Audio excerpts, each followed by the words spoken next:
안녕하세요. 여러분들, 오늘은 체육 수행평가 중에 체육 에세이 쓰기라는 부분이 있습니다. 근데 이 에세이가 문학의 갈래로서의 그런 에세이, 수필로 보시면 안 되고요. 이제 사전을 찾아보면 여러분들 아시겠지만 그런 수필 형식 에세이도 있고, 고등학교나 대학교에서 과제 형식으로 내는 산문 형식의 그런 글들을 총망라해서 에세이라고 부르는 그런 형식으로 보시면 되겠습니다.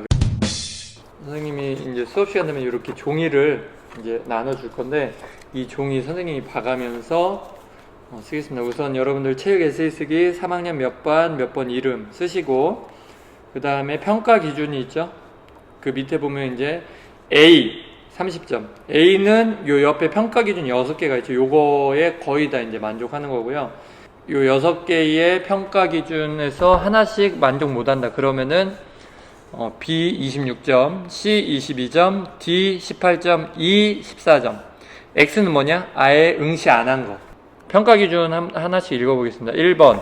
요 이제 원고지 보면은 오른쪽 끝쪽에 보면은 이제 음영 처리된 이제 약간 흐릿한 글씨로 숫자가 써져 있어요. 100, 200, 300, 400, 500. 뒷장 보면은 그런 식으로 해서 1200까지 돼 있는데, 여기에서 이제 200자가 부족할 때마다 등급이 하나씩 깎입니다. 그래서 900자보다 적다 하면은 이제 C가 되고, 700자보다 적으면 D가 되고, 이런 식으로 내려갑니다.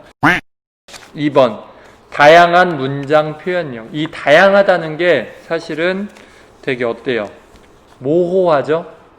그래서 그냥 글을 불편함 없이 읽을 수 있는 그런 문장이 됐으면 좋겠고, 그리고 2번에서 맞춤법을 보도록 하겠습니다. 여러분들 맞춤법이 너무 심하게 틀려 있거나 아니면은 학생 같은 경우에 본인이 쓰고 본인이 못 읽는 경우가 있어요. 그러면은 2번에서 이제 심각한 결격 사유가 될 때고, 3번 관련 지식에 대한 설명. 우리가 이제 1학기 때 온라인 수업을 통해서 여러 가지를 다뤘습니다. 뭐 기계체조 종목만 해도 되게 많은 종목 다뤘고, 배구도 지금 뭐 언더토스, 오버토스 뭐 이런 거 배웠고, 기본적인 규칙 같은 거 설명 들어가는데, 그런 거에 대해서 여러분들이 아는 게 있으면 설명을 해주시면 되겠습니다. 예를 들어서 체조는 왜 배운다, 뭐 이런 거 알면 쓰면 되고, 그리고 체육이 할 때 기계체조에서 가장 기본이 되는 동작이 뭐 앞구르기와 뒤구르기와 뭐 물구나무 서기더라.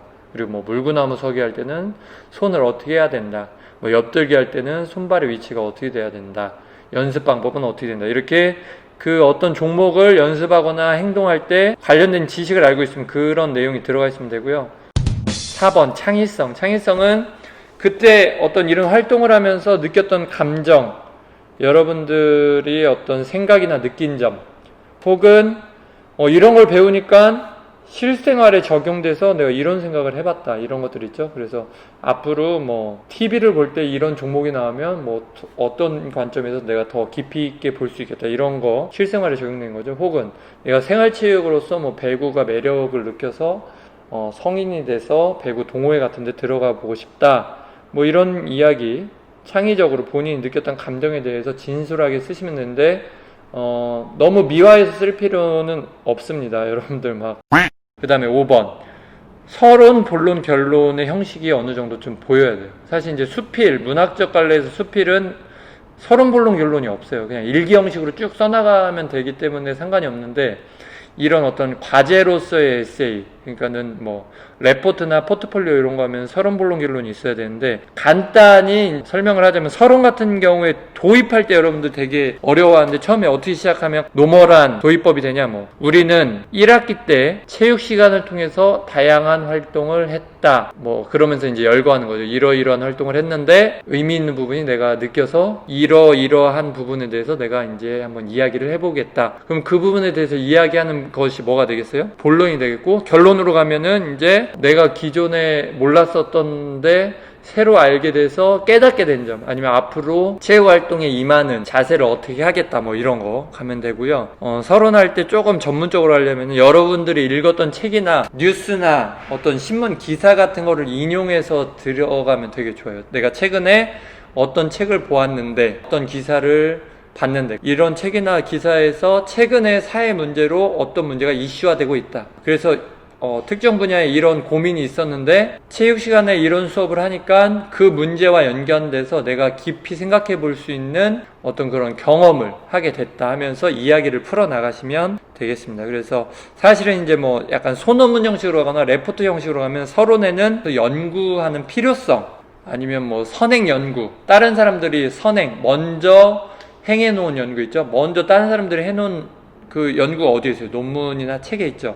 그런 것들을 보고 이제 써놓다거나 아니면 뭐 용어를 설명해 놓는다거나 뭐 이렇게 되는 것들이 이제 서론에 많이 가고, 본론에는 이제 연구를 설계하는 부분이 나오고 어떻게 그 설계에 따라서 이루어졌는지가 이제 본론에 많이 나오고, 결론에 가면은 말 그대로 결론과 재현. 재현은 뭐죠? 연구 결론이 이러니까 우리 어떻게 어떤 방향으로 이 부분의 학문이 가면 좋겠다. 그리고 뭐 선생님은 학교에 있으니까 교육청에 재원할 때는 교육청이 이러한 역할을 해줬으면 좋겠습니다.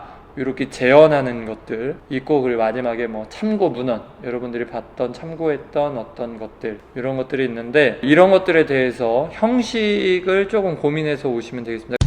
그 다음에 6번째, 우리가 지금 배우고 있는 교육과정은 2015 교육과정입니다. 근데 이제 2015 교육과정 이전에 이제 세월호 사건이 나오면서 교육과정에 안전 파트가 되게 중요시 되면서 안전 관련된 부분에 대해서 여러분들이 아는 내용이 있으면 써주시면 되겠습니다. 그리고 안전에 관련된 게 뭐가 있어요? 뭐 준비운동은 체조를 할 때 목이나 손목이나 발목, 허리 같은 데 많이 다치니까 그런 부분들은 어떻게 준비운동을 해주면 좋다. 그리고 앞구르기를 할 때 목을 다치는 이유는 이런 이유이기 때문에 그 전에 어떤 운동을 미리 해주면 부상 방지가 된다. 뭐 이런 거 있죠. 배구를 할 때는 뭐 손가락을 많이 쓰기 때문에 손가락에 어떻게 하면은 덜 다친다. 왜 배구 선수들 보면 여기 막 이 반창고로 막 테이핑해서 나오죠. 그런 것도 다 이제 어떻게 보면 이제 안전과 관련된 건데, 그런 내용을 여러분들이 쓰시면 되겠습니다. 그래서 1번 분량, 2번 뭐 표현력, 그리고 이제 뭐 맞춤법 이런 거 볼 테고, 3번째 관련 지식 설명, 4번째 창의적인 구성이 들어가면 좋습니다. 그래서 5번째 형식, 그리고 6번째 이제 안전에 관련 내용, 준비운동에 관련된 내용으로 여러분들 하시면 되겠고요. 1학기 기말고사 보는 그 수업 바로 전 시간, 체육 시간에 요 활동을 하게 될 것 같습니다. 오늘 여기까지 하겠습니다. 예, 감사합니다.